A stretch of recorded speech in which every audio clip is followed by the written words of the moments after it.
Thank you very much for being here. My name is Toni Dunne. I work for Hamilton NG 911, and I'm also the co-chair of the NENA RTT work group, along with Sandy Dyer, who's also with us this afternoon. And we're here to talk about RTT, real-time text, and managing the transition to RTT in the 911 environment. The session is being recorded. I think you've probably heard that 100 times. And so if you have questions, we are going to go through our slides, if you would, and let us share information with you. And if you have some questions, please hold them to the end, and then we'll have some good dialogue going after that. Sound okay? All right. That's what you want to do. So let me introduce our esteemed panel. I will turn it over to April to introduce yourself, please. April Heinze. I am April Heinze. I am the PSAP Operations Director for NENA. Jeff. I'm Jeff Knighton with Hamilton Innovations. I've been involved in the real-time text technology, TTY technology, for many decades now. And Drew. I'm Drew Morin. I'm with T-Mobile, hence the magenta T. I represent the carrier community. Thank you. So everyone here has been heavily involved in real-time text conversations, and so that's what we're going to have today with you. So April, what is real-time text? So real-time text is an IP technology that allows text to be sent immediately as it's being typed. So it's kind of like AOL Instant Messenger, only in the future, right? So it allows both voice and hearing carryover as well, which is another form of this technology. Where real-time text is concerned, it is a voice call to 911 with texting components. But it allows the speech impaired and hearing impaired communities to be able to communicate more effectively in a manner that is best for them. So you and I, it's much more conversational. So if we're having a conversation and I decide I want to break into that conversation, I can interrupt you, verbally interrupt you. Well, you can do the same thing during real-time text. So you could be typing something and somebody can interrupt you and typing at the same time. So you can have two-way communication, effective two-way communication. Because it also has both voice and hearing carryover, it allows you to also hear. So if you're speech impaired, but you can hear just fine, you might have a real hard time communicating, especially in an emergency situation. You're having an emergency situation, but you could definitely be typing that, and the person receiving that call on the other end could be verbally asking questions. So it's a more seamless way of having that interaction. Same thing if you were deaf, but the other person is able to speak, because a lot of times hearing impaired individuals lose their hearing at a later age, so they're perfectly capable of having a verbal conversation. They just can't hear you in return. So, and we'll get more in depth with what RTT is throughout the session. But first, let's learn a little bit more about what the requirements are. Do you want to go with that, April? The requirements or the FCC? FCC. Yeah. I'm like, wait a minute, requirements. Hold the phone. That's not what my slide says. So please excuse me. So a lot of people are not familiar. How many of you know that the FCC in 2016 actually adopted a report and order that allowed the carriers to provide real-time text in lieu of TTY? Is anybody in here aware of that? It's very little known. Not everybody is aware of it. So that's one of the reasons we've got this little road show going on, because we feel it's very important that you know about this report and order that came out. Yes, sir. One of the reasons that the FCC did it, in case you were questioning in the back of your mind, is with the rollout of LTE networks and IP-based networks. TTY is an analog. It's an analog type of communication. The challenge we were having is that the TTY signals, they sometimes get corrupted. You get a lot of noise, jitter on the line, things like that. And so looking at RTT, which is truly and Internet Protocol-based text messaging enabled the carriers to actually provide a more reliable, more seamless capability, also forward-looking for next-gen 911. And so the FCC did a rule on it. Right. And notice on the screen, a lot of these dates that are on the screen have already come to pass. So, and I mentioned it allowed the carriers to provide real-time text in lieu of TTY. They can still provide TTY if they so choose. And we do have one carrier who has opted for that for the time being, only because they didn't have the full 4G LTE network, so they weren't able to provide real-time text, and that is Sprint. And I know that they are moving in that direction, they just are not there yet. The other big four carrier, or other three of the big four carriers, AT&T, T-Mobile, and Verizon, have all chosen to provide RTT in lieu of TTY. So they did it in a graduated manner, and in that graduated manner, by December 31st of 2017, they either had to have an app or a native RTT, RTT native on the phone, on at least one phone. By December 31st of 2018, all new phones, if they had chosen to do RTT in lieu of TTY, all new phones would have to have RTT service available natively on the phone. Now, I do have to add a caveat to that, because Drew does keep me honest here. There is a caveat to that. It is only if it's feasible. On any type of smartphone, it's feasible because you have both voice and data capabilities.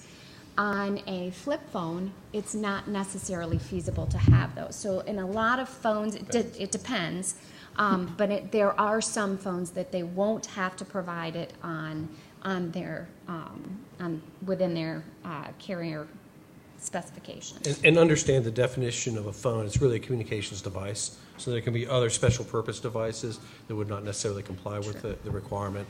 And that's really a lot of what it was driven towards as well, the little children phones and things of that nature. So right. It provided us not to force fit things into a device that couldn't support it. Yeah. And then with the carrier, see, I use my hands and I'm going to pop you in the nose. That's I just okay. know it.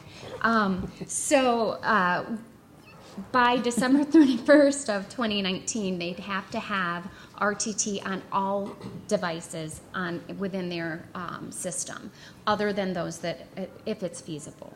Now, smaller carriers, other than the big four, also have this option as well. If they chose to do so, by June 30th of 2020, they would have to either have an app or RTT native on one phone, and then by 2021, all carriers would have to have RTT on all new phones if it was feasible. So most of those dates have already come to pass, and 3 of the major carriers have chosen to provide it in lieu of TTY. We're telling you this because what does that mean to you? And we're going to get into that. Sure. And we're going to talk about how you can find RTT on your phones as well. So why is RTT important? So we understand that it's important to the consumers and the PSAPs and from a technology perspective. And so could you guys speak to these? Yeah. So I'll talk a little bit from the consumer perspective. So we talk about real-time text as enabling a communication to 911, but it's much broader than that from a consumer perspective, especially if you are a deaf consumer. Back in the early 2000s, when wireless networks were on 2G, there was a kind of a realization that TTYs needed to be able to work across wireless networks. And the technology solution that was deployed at the time was one that said that the carriers supported the ability for TTY communication to go across their networks, but on the device side, you would have your mobile phone that would have a physical cable, like a headset type cable, that would plug into a physical TTY. And if you've seen physical TTYs, they look like typewriters that we all grew up with, or our parents grew up with, depending on how old we are. And so it wasn't a very practical, or it wasn't really a much used solution.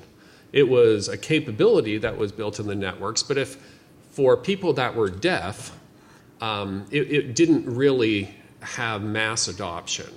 Now, one of the things that's exciting about real-time text is that for the first time ever, if you're deaf, you can purchase a mainstream device and have a way to directly communicate using text as part of a conversation with anyone that is on any of the major networks, because they all are required as part of that December 2016 order to have interoperability so that consumers can call other consumers on their mobile phones. And it's configured so that even if, like, I support real-time text, but if I've done nothing to turn it on, if somebody calls me and wants to participate in a real-time text call, my phone will say, okay, let's do real-time text.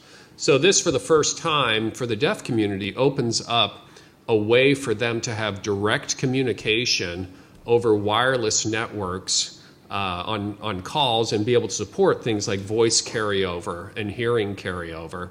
And that's the first time that really they've ever been able to do that on mainstream devices. So it's extraordinarily important to that community, but from a consumer standpoint, it's not limited to that community. It is something that is, again, available on mainstream phones. You don't have to go through any certification process to be able to use it. You don't have to sign up for it. You just have to enable it. And right now on most phones, most of your phones out there, you can probably enable it if you go into your settings, accessibility. We'll show how to do that Great. later. So it's fantastic from a consumer standpoint to be able to have this new capability, and it opens up another way for them to reach 911 and to reach other consumers that they haven't had, and it's also available for mainstream use. So that's one of the great benefits of real-time text for consumers. It's interesting to me because if you have ever had teenage daughters and their friends, they all get together, they all talk together at the same time. So real-time text enables them to actually have that same experience, Yes. which is another consumer-oriented solution set. Exactly. And then adding on to that, where the PSAP community is concerned, remember I said that it's a voice call to 911, but it has texting components, and you can receive it in your PSAP today. How many of you are using text to 911 in your PSAPs today? Wow. I am so impressed because, quite frankly, most of the time we're doing this, we don't get that number of hands to raise. So way to go, guys. I'm very, very pleased to see that. That being said, though, how good is your location with text to 911? It's a cell sector centroid, so it's not a location. It's not a true location. You're not getting a phase 2 location for that person giving you a text, right? It's a slightly better than a phase 1 location, but it's not really a true location of the person who is texting. So you can't really rely on that. But where your voice calls are concerned, you get a wireless phase 2 location. That's most of the time now, especially with DBH being deployed widely, it's a much better location. So you've now got this sector of the population who has been truly underserved in reaching 911 in many, many different capacities, who has truly got the same effective voice call to 911 with that texting component. On the PSAP side, you'll get hearing and voice carryover. So you can verbalize questions to people who are hearing or who are speech impaired. They can verbalize things to you if they are hearing impaired, but you can send a text or send messages back to them. That being said, you can also hear background noise. You don't get that on text messages today. And I cannot emphasize this enough. You get a wireless location. Not every time, not every single time are you going to get a true, good, valid wireless phase 2 location on every wireless call, but it's better than you get right now with text. So it's important. Well, and it's the same that you get on just a voice call Exactly. from that same device. Yep. And technically also, it's different than TTY because it doesn't have those Botto tones in your ear, and that's also part of the reason why you can hear, some of the background noise as well. Would that be a correct statement? Yeah, and I do think we have a slide coming up that will kind of go into a little bit more detail on that. Maybe that's a great segue. Yeah. Sure. Okay. So yeah, this purpose of this slide is kind of explain to you a little bit of the difference of the different types of messaging technologies we've talked about already, what we're talking about today. So we're all familiar with TTY. I mean, we've already talked about the large keyboard and all, but essentially what TTY is, it's basically I'm taking a signal and I'm turning it into an analog. I'm making a series of tones out of that signal. And so I'm sending it like a voice call, okay? It's a unidirectional voice call that I'm calling you and I'm sending the tones, and then you respond back with tones, and we go back and forth on that. Perfectly acceptable for the technology of the day, which was back in around the 60s, I think we rolled it out, something like that. But you said the original patent's back from the 1800s? 1800s. So yeah, it's the old teletype thing. Anyway, the challenge with it, though, is as networks have progressed and have gone to digital type of networks, we've been looking at different ways of leveraging that technology. And analog to digital conversion is not perfect. No, nobody would ever admit that it is. Quite often in a lot of the things when you're talking and speaking, you have a little bit of an ability to filter out a lot of the noise that you hear in a phone call, or you just don't really pay attention to it. Modems, those things that are modulating and demodulating the signal from an analog to a digital and back again, they sometimes are not as forgiving, especially the older models. And so you have certain types of noise that comes through that can create spurious characters, so the text looks a little odd. But the key thing with TTY was it was a real-time communication, okay? You were actually engaged in a direct circuit connection. So now we go to short message service, SMS, text messaging. This is different. It's basically a store and forward messaging service. I type the text message, I hit send, it goes into the network, and it gets stored in the network until it's able to be delivered to the destination. So it guarantees the delivery is there, but it's still, once again, store and forward. So it's not actually a dynamic connection between the two. The data is sent over certain packets, it gets set up, delivered, torn down. But you don't actually have that interactive going back and forth. Plus, all it supports is this text messaging packet. There's no other additional information that can flow along with it. There's no additional sound or text or whatever. It just basically is the text message, not a voice, not sound. And it's also very limited to what the text character set can be as well. So when you go to real-time text is very interesting. It is actually a true... There goes. I don't know. Just Don't press the red button. don't touch things. So real-time text as actually really takes advantage of the current technology in the network. It sets up an internet protocol connection between one device and another, whether that device is another device, whether it's your call handling solution, what have you, or it could even be a gateway. And we'll talk a little bit about the architecture for 911 in a few minutes. The key thing here is it sets up this pipe, and then across that pipe you can send multiple services. We've been talking about the idea of text messaging going back and forth, or text, not text messaging, a stream of text going back and forth in real time. You can also have voice going over top of it. There are other capabilities that we can put on top of that in terms of real-time protocols in the future as the technology evolves. For right now, what it is, it's limited to text and it's limited to the sound. But the other thing is the text itself is an extended character set.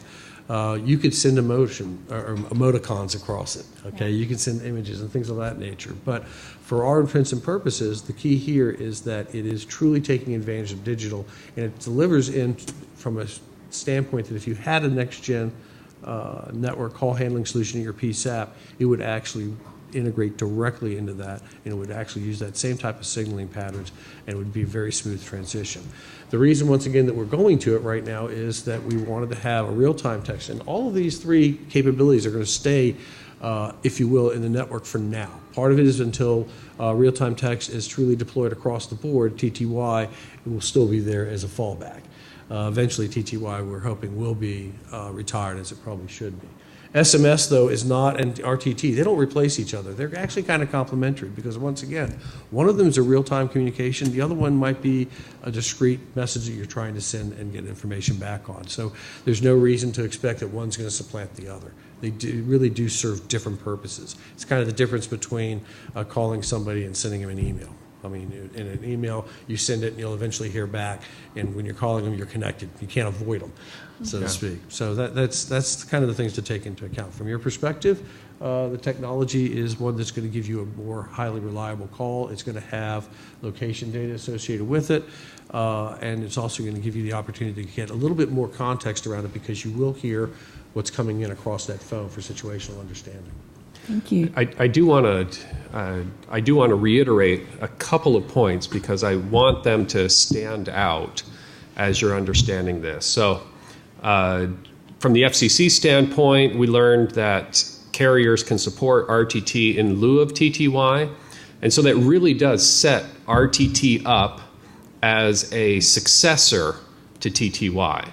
And that, yes, there is a goal that TTY is going to eventually go away completely, and RTT is the better, faster, stronger, new and improved form that meets that need of conversational-based text communication, and it does it in a superior way.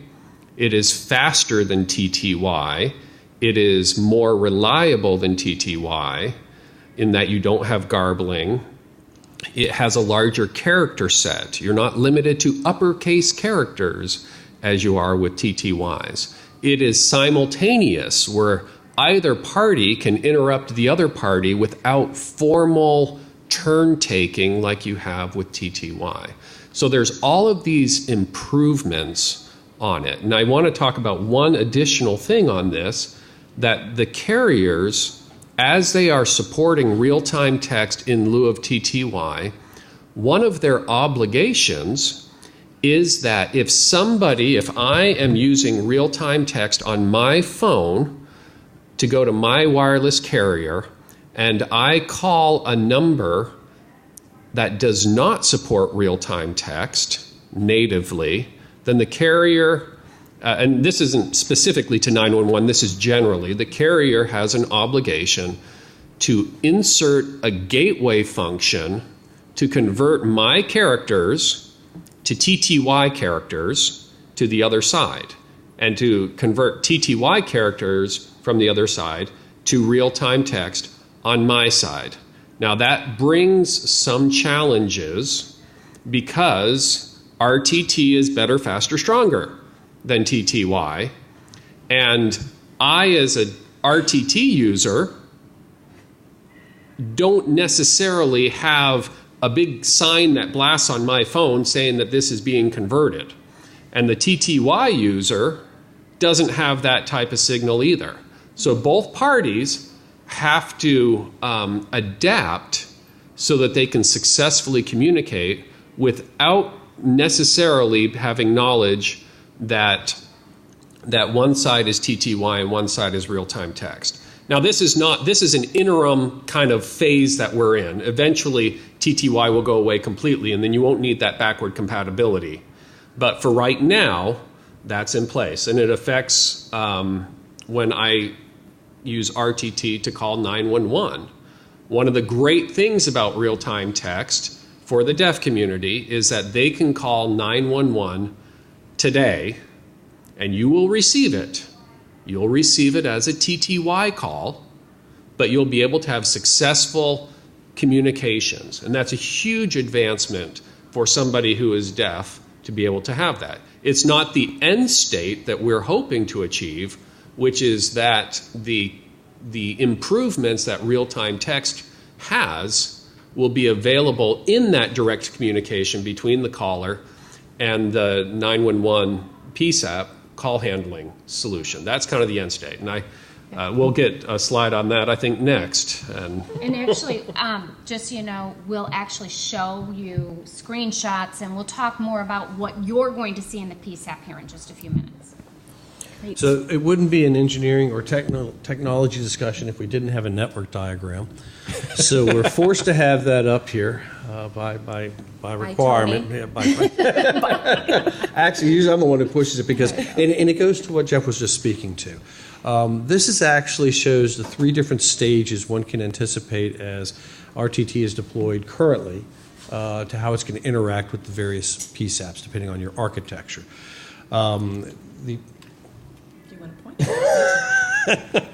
But here, do you want me to do? Yeah, go get up there and go.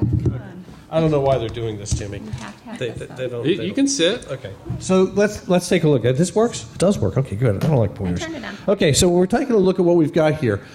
You've got the device side, RTT enabled device, and what ends up happening is as the device goes into the carrier's network, from left to right are the different types of evolutions we're going to see in the technology. The first example is on the left-hand side where the carrier is delivering to a gateway because they're basically going to a legacy selective router, a legacy emergency services network.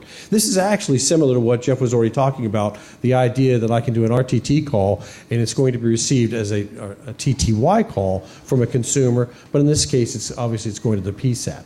So it's going to go through this legacy services gateway, delivered to the legacy PSAP. It's going to come through as a standard TTY call. This is happening today. You are actually, some of you may or may not have, I don't know how many of you actually have received them yet because it's a small percentage, but there are TTY calls coming in that are actually from RTT users. Okay? Now, as we start moving to next gen, the first step in the next gen is going to be actually this emergency services network, the ESI net, if you will. The ESI net is going to provide access between these digital carrier networks and either legacy or next-gen 911 PSAPs. The difference between them is that, once again, this legacy PSAP now has a gateway between the ESI net and itself. That will be provided by the ESI net provider. Okay? It's outside the carrier network because the carrier is delivering it digitally to the ESI net. Okay? So this will do the same kind of conversion that the gateway up there did as well. Finally, and ultimately where we want to get to, is an NG911 PSAP. At this point in time, the RTT comes through digitally the whole way, from device all the way through the network and delivered into your PSAP, into your next-gen 911 architecture. So that's ultimately how this works through all three different architectures and why you're currently receiving them. Okay, we're done with the diagram. Well, just while we're on the diagram, one thing that I want to point out is maybe a little question of why. And I want to emphasize that on the technology standpoint, we have mentioned that real-time text is an IP-based protocol, internet protocol, digital, we've used the word. It cannot function over analog circuitry. So it cannot work over camera trunks, over anything that is time division multiplexed, T1 lines, PRI, selective routers. I mean, all these words, those cannot transport real-time text. And so they have to be converted. It's not because we want to convert them to TTY. It's because they have to. And one other point to make about that as well is that when that RTT to TTY conversion occurs, you lose something in the transition, obviously. What you lose in this case is it's converting to TTY, so that voiceover trunk that you had goes away. Okay? Which is the way a normal TTY comes into you today anyway. You don't have a TTY come in with voice as well. So when we start talking about the transition to a next gen, the benefit there is you'll be able to get the voice as well as the text. In the case of TTY conversion, you're only going to get the TTY call. Okay? Awesome. Thank you. And you thought this diagram was going to be boring. It's fun. So let's take a look at what some providers have opted to do with their telephone handsets. This is you. Oh, this is me? Again. Okay, so when T-Mobile launched, what we did is the requirement was for a single handset, either native or you could do an application. We chose to do native because that was the long-term solution set. We felt, why not go ahead and go to the right long-term solution set up front. But in addition, we actually work with multiple device manufacturers, and at launch we had two devices, one from LG and Samsung, that we launched. The benefit of this was it gave us the opportunity to see different user interfaces and to start to learn how people would actually interact with the devices. And so we worked with our device providers with that feedback back and forth, and we're able to make modifications to the user interface as these devices have evolved. Today we have well over 40 launch devices in our network. You can't buy a device that's launched nowadays without it having RTT, if it's available or enabled to be able to have it. But we have over 40 launch devices in our network today, so we've basically accomplished all the things that have been laid out by the FCC in advance. The interesting thing is, if you look at these, it's kind of difficult to see, but the screen, the left one and the middle one are the best examples. You'll see one of them was an example where they actually put in the SK and the GA. They tried to replicate the TTY keyboard in terms of they thought that would be helpful for the people, the community that was using it, that they'd recognize that they'd feel comfortable with it. The other, which is Samsung, chose to actually just go with what we're familiar with from messaging type of technologies on these Android devices. And so it was actually rather interesting to see how these two devices were deployed and how they worked and the interaction we got back and forth with them. Some of the folks really liked the SK and the GA because they were used to it. I think in general, though, we're going to see a direction where we're going to go more and more towards just something that looks like regular messaging, because that's going to be probably something the larger class of consumers are going to be more comfortable with. Yeah. The one thing that we do need to point out here, though, is the one on the far right. Sorry, I don't know which microphone to talk to. Choose mine. She's moving in stereo. So the one on the far right, though, is an AT&T app. So AT&T chose initially to do an application on all of their devices. That was they had the options. That was what they did. There are some nuances with the application that is going to be different than the native dialer on the phones. The native dialer on the phones is a true wireless call to 911, where the application is actually a voice over IP phone call to 911, which happens to be a nomadic voice over IP phone call or a mobile VoIP call. Not many of you are seeing that right now. That's not something you're going to see. We're going to actually look at a couple screenshots here in a few minutes, and I'll show you what that's going to look like, okay? But to understand something, one thing you have to understand is that that application, and I know I can't help myself, I can't help not using my hands. So that application, you have to, just like any other VoIP service, you would register your address. It would go through an MSEG validation process. MSEG validation can take up to 3 days.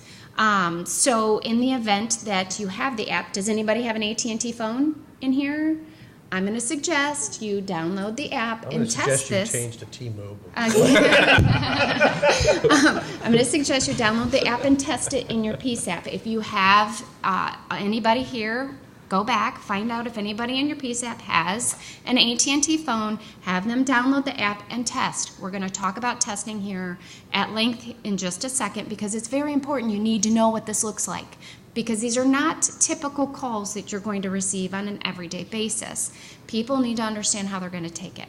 So that being said, just one more thing about the application. You go through the MSEG validation process, but then that MSEG validation process, because it can take up to 3 days, it may or may not come through with an MSEG valid location. There is another backup to that, which it will show you latitude and longitude, and I'll show you that in a second. So Now, AT&T has launched native now. true. So there are two different ways you can receive the information through AT&T. This is where it's going to get confusing. So anybody who's already downloaded the app and wants to utilize the app's not going away soon, as far as we know. So it's still going to be a voice over IP call into your PSAP. But if they choose to use the native dialer RTT on their phones, then you will receive it as a normal wireless voice call. So I want to highlight one point while we're still on this screen. So you can see that there's a lot of variation on the various companies that offer this, on the look and feel and how it's implemented on handsets. And it's evolving as sort of people start to figure out how to take advantage of real-time text. Now, the piece I want to highlight specifically is when I do this to a group of deaf people and say, let's start learning about real-time text, one of their first questions is, do I need to say GA? And do I need to type SK? what is the right etiquette to use real-time text? And I reflect the question back to them and say, you're the group that's, kind of gets to dictate this. And so my point is that there is not a tried and true conversational etiquette surrounding the use of real-time text. It's being created as this is just becoming available. And so recognize that when you see your TTY screens, you're going to see something, but keep in mind that they will be seeing something like this. They may or may not have GA and SK or even think that they might want to do that. And so there is some communication etiquette that there is no defined standard to follow. So anyway, that's the point I wanted to get on this slide. And here. it's true. It's evolving. It's evolving. Yes. So we're going to play the interactive part right now and ask you to get out your phones, okay? Get out if you haven't already, right? And April's going to kind of talk through the process of turning that RTT on. And so anybody can do it. Yep. How many of you actually have iPhones in here? Because this is really, almost everybody. That's great. So basically what we're going to do is you're going to go to your general, application. You click on general, scroll down to accessibility, and then you're going to go down to where it says RTT/TTY. Turn it on or off. It's under hearing, if you'll notice that. Yep. And then once you've turned it on, you have a couple of other options down here as well. So you want to click on send immediately down here and answer all calls with RTT, TTY. Now mind you, I'm going to suggest once you're done with this, now you've seen how to do it, turn it back off.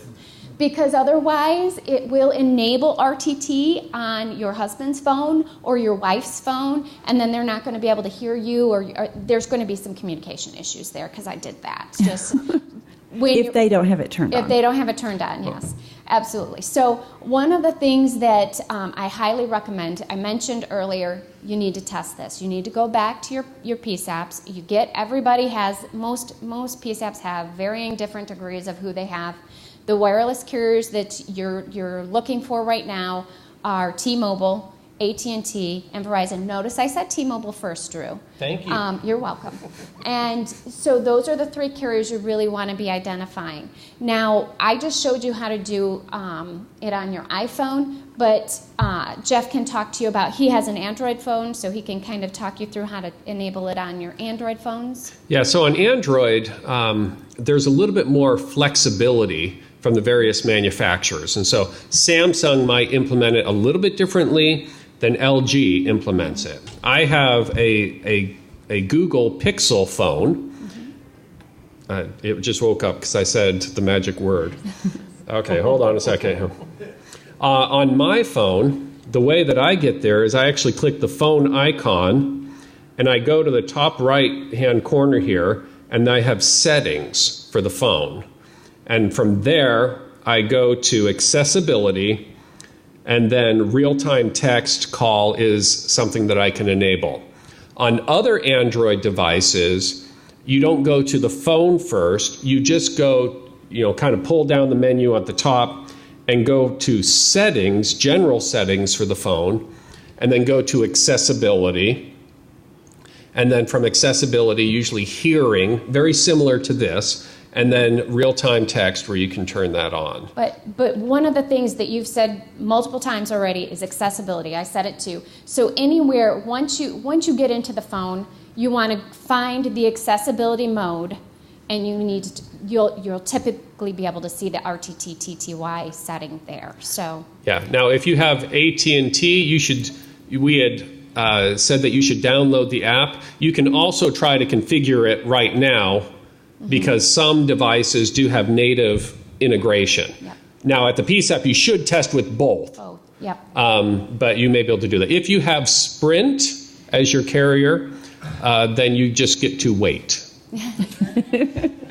They don't support it. Not yet. And April, if I may just add one more thing.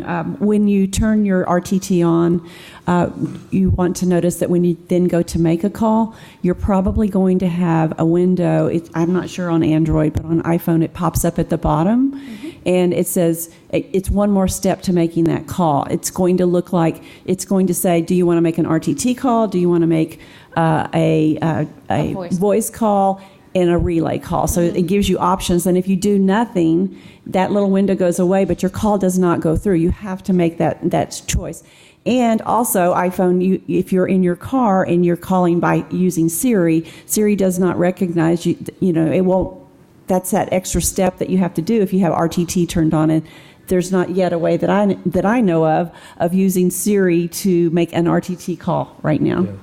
Now, those things are changing. I had a conversation with one of the Google engineers talking about real-time text. So one of the things I pointed out is that if I have real-time text enabled and I make phone calls, all phone calls have real-time text enabled, where I would prefer as a consumer to selectively choose which calls have real-time text enabled. He said that's coming, where this is changing, this is evolving. The user interface, the way you turn it on, even is different between my old LG Android phone and my new Google phone. So this is changing. How many people, by raise of hands, found a setting for real-time text just now? So at least half. And so you can see that your phones are having this capability. It is becoming available. It's here today. Yeah. Okay. All right. So we mentioned that you need to go back and test, right?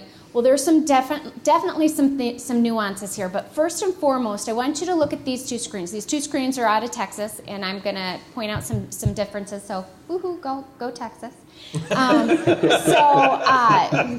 One thing I want to ask here: do you see anywhere on either one of those screens where it says this is an RTT call?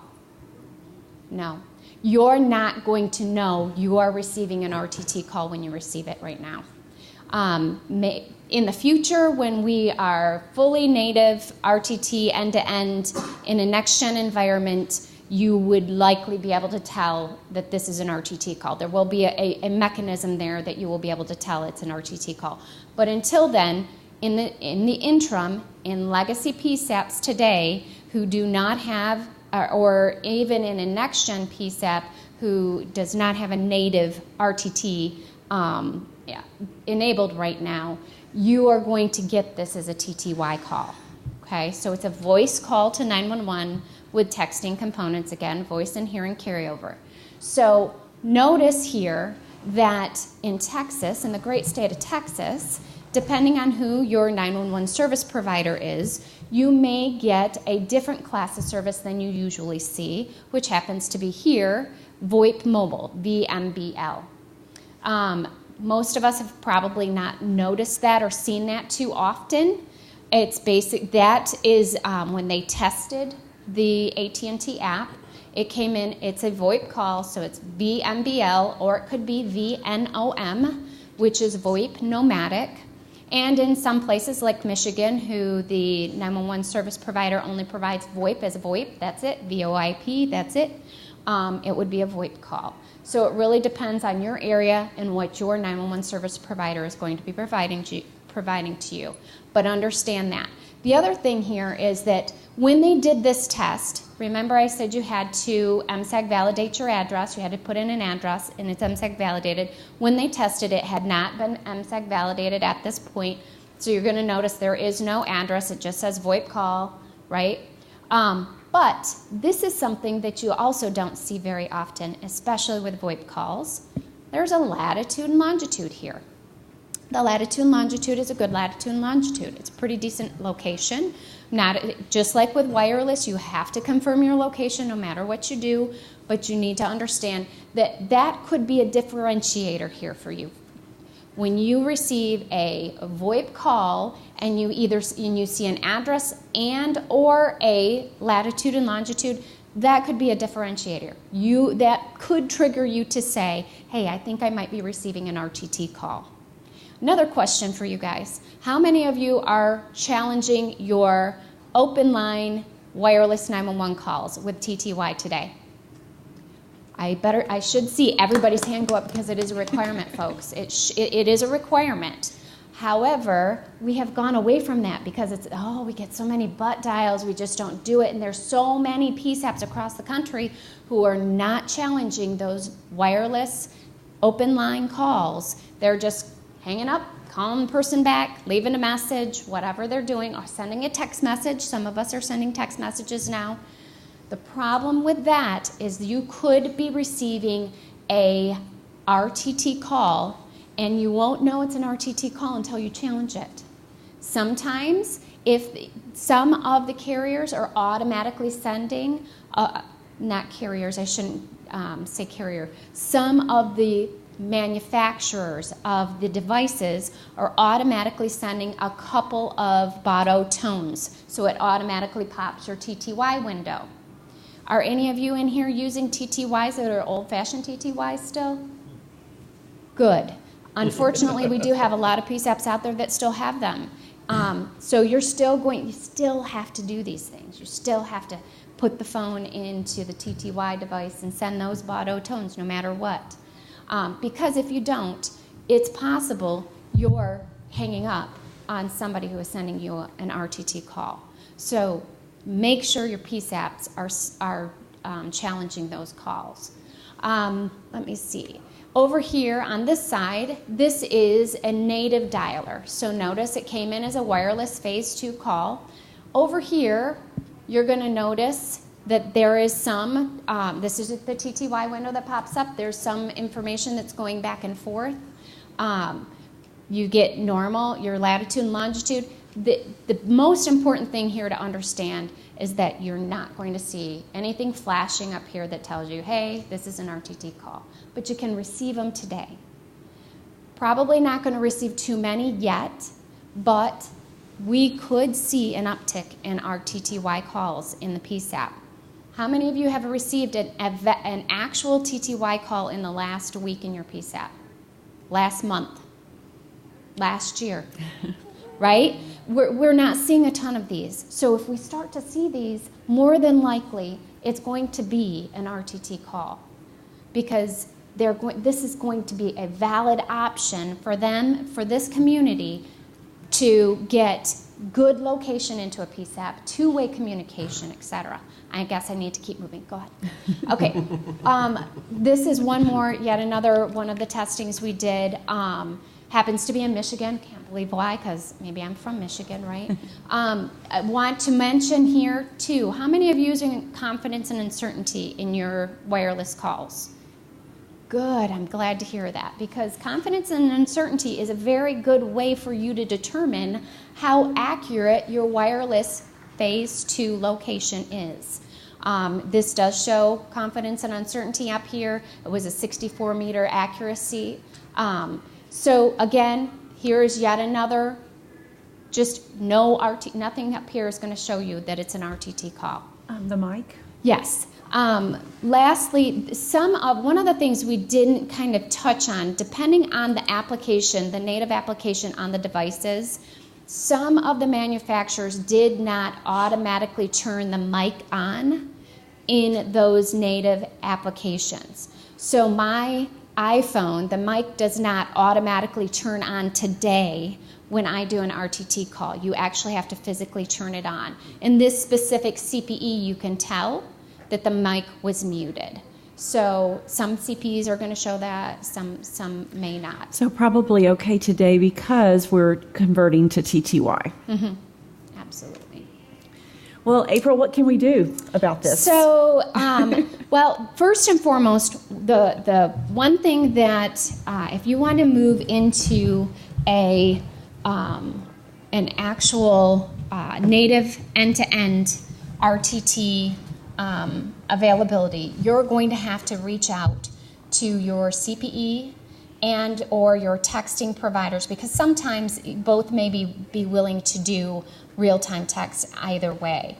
But it's going to be important that you're reaching out to your CPE vendors especially, because some of them have RTT on their roadmaps and some of them don't. And until they hear from the PSAPs, they're not. I've actually heard this from some CPE vendors. Until PSAPs start to request that they are going to want RTT, they're not going to put it on their roadmap. So it's important for you to be reaching out and saying, hey, I want to be able to receive these and natively. That being said, you will have to have IP connectivity. You will also have to have something, you have to have the native application at your PSAP. Just like the deployment of text to 911, you're going to have to request from the carriers that you can receive it natively. They're going to ensure that you have a solution in place, and then they can go through the process of going ahead and sending it to you in a native environment. That being said, the FCC's rules allow them the same 6-month process to change that over. I highly doubt, I think they're going to want to send it to you pretty quickly, and if you're one of the early adopters, I promise you that it's probably not going to be that long, but you will have that whole same 6-month time frame. And we've been talking about call handling, in the communication center, but there's also another consideration that you need on your planning for receiving RTT, and that is making sure that wherever you are sending those calls, if you have a disaster or you have to evacuate, are there some, there's some solutions that are out there today that could help you. So whenever you're talking to your vendors, and you're asking them about solutions for your PSAP, make sure you include that. Your failover locations need to also have the same capability that your primary call taking positions or consoles have as well. Yeah. Did you guys have anything else? I think maybe we have a few minutes to open up for questions. Yep. Yes, we do, and I'm watching that time. So I wanted to first, before we do that, just give you these resources here. If you go to the FCC website, they had an education day, a PSAP education day for RTT, and there's a video. You can watch that full session. There's a white paper available to you for download. And then also the NENA RTT work group is working on some resources for you as well. We are in the process of those 5 types of documents that are listed there. So we're not turning you loose after this session without any resources. You have some availability. And also because these things are evolving, we're going to be needing to keep up with that and update those types of things. So at this time, I'd like to open it up and I'll run the mic and make sure that the questions are answered. Do you know how to turn it on? Just push the button up. There you go. Okay, since it's a voice call, message and data rates don't apply? That's an excellent question. What actually the answer to that is you have to have a data and voice plan. So a data only plan doesn't support RTT. You have to have voice and data. So I think that the idea of metered messaging and voice is kind of passé at this point in time but there is a challenge with the data only plans. We're trying to figure out what an option could be for that.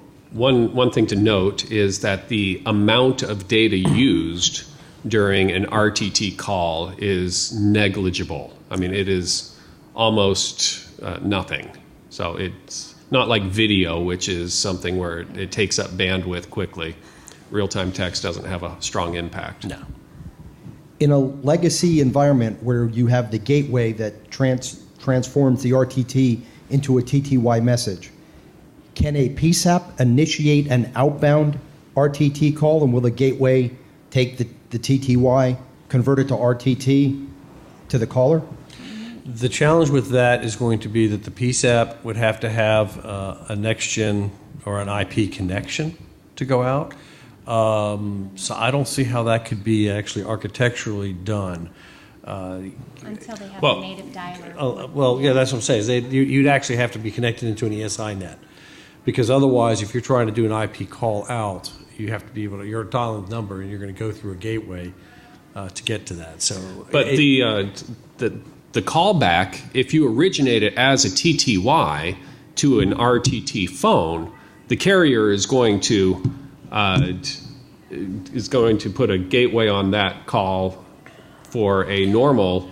If I'm on a TTY on my landline at home and call a phone and I answer as my phone is configured as an RTT phone and I answer that, the carrier is going to put a TTY to RTT gateway on there. So you can have successful communication. Yeah, but I guess the question is from the standpoint of if a PSAP's originating an RTT call within your CPE, if you're doing that, you're going to have a next-gen connection. You're going to be into an ESINet, so that's going to go straight through, no problem. And you also would have to have the native dialer in your PSAP to be able to do it to begin with. Well, you'd also have to have the ability to dial out into an ESINet. So typically you don't on a hang up and a dial back here on PSTN. Right. I mean, what you're asking, the way to be able to generate an RTT call from a PSAP, if it was a callback or something, that'd be coming out of your CPE. And it'd be going through your ESINet and going out. So that's the way it is envisioned to work, and it would work with the next-gen PSAPs that are deployed. I'm from north of the border, so some of the context of what I'm going to ask may not quite make sense in the U.S., but so we're going to be mandated in Canada, or at least the telephone companies are, to deliver NG 911 voice by the middle of 2020 and RTT by the end of 2020. We currently, we get almost no TTY calls today, and we're a very large center, so I don't think there's too many people that are really using that service today. But what we do have in Canada is text with 911, which is really an outbound text initiation from the call taker to a wireless deaf and hard of hearing caller. My question is, do you have a view when, in our situation at least, when RTT is fully available and our PSAPs are largely converted to NG911 and our RTT inbound capable, what we're likely to see in terms of the propensity for the general public to start to use RTT for 911 as opposed to just deaf and hard of hearing or certain people that would otherwise have used it previously. Do you have a view on that? I wouldn't be a bit surprised to start to see that because RTT does support multimedia.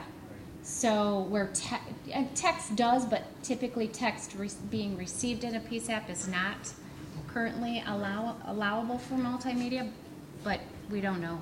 I think right now right now it's going to be a matter of consumer adoption of RTT as a communication medium, which is actually a tough call to make. I mean, a lot of the carriers are betting on rich communication services, which is more multimedia enabled right from the get-go. And text messaging, we know, just took off because the consumers wanted it and they started using it, and that's how we got to the SMS for 911. I'm not sure what's going to happen with real-time text. There's an education effort that's ongoing. As a matter of fact, we're speaking later this week at Gallaudet. Yeah, this group leaves here and we go back to D.C. There's a deaf grassroots organization that has their biennial conference, and we're presenting on RTT to help that community know that it's available today, and I'm sure we're going to see some increase in usage following that conference. It's a matter of awareness. It really is. I think it's a really cool technology if you play around with it. I mean, it's fascinating what you can do. Not having text to 911 or SMS to 911. We do have a belief, though, that there is a desire, right, amongst the general public for that, that type of a service. And like you, we're not really sure even how we should be preparing for it, because the concern we, of course, have, particularly as a large center, is call handle times are going to get longer, and that's going to be a financial and performance-related issue, ultimately staffing-related issue for the center. So it's not really clear what we should be even trying to promote as far as a public education and an outreach effort. But I do agree with the comment about once RTT, I guess, is available in amongst the general public for device-to-device communication, then that may trigger more use for 911. I know one of the things here in the U.S. that we have done, especially where text to 911 was concerned, there's been a big effort put where outreach is concerned, typically what we say, call when you can, text when you can't. So, I think you'll just have to find that catchphrase or use that catchphrase or however you're going to want to do it. And that has been the thinking. Yeah. One thing that I would say is kind of an interesting challenge is that also with Textum 911, it's a little bit different than RTT in that text to 911, you can handle multiple calls at the same time because it is an asynchronous type of communication. Right. The text comes in, you reply, you wait, and so then you go check the other 5 texts. Whereas RTT, you are engaged. So it is much more of a conversational aspect. It's much more like the regular call you take. So that would be a challenge. But the interaction will be slower. Yes. I think the interaction will be slower where text to 911 is concerned than it is with RTT. RTT is going to be that two-way interoperable communication where text it's turn taking. So it is slower. I think many of you who are taking text can attest to that. Although it can be very, very effective. So I know we're out of time here. So I'm just going to giving him the evil eye. Because you all for coming. Jeff, did you have something to say? Well, you asked a question that I thought about quite a bit, and in terms of how are we really going to use it. And the quick answer is we don't know yet. The longer answer is that we have, as there's a new way to communicate.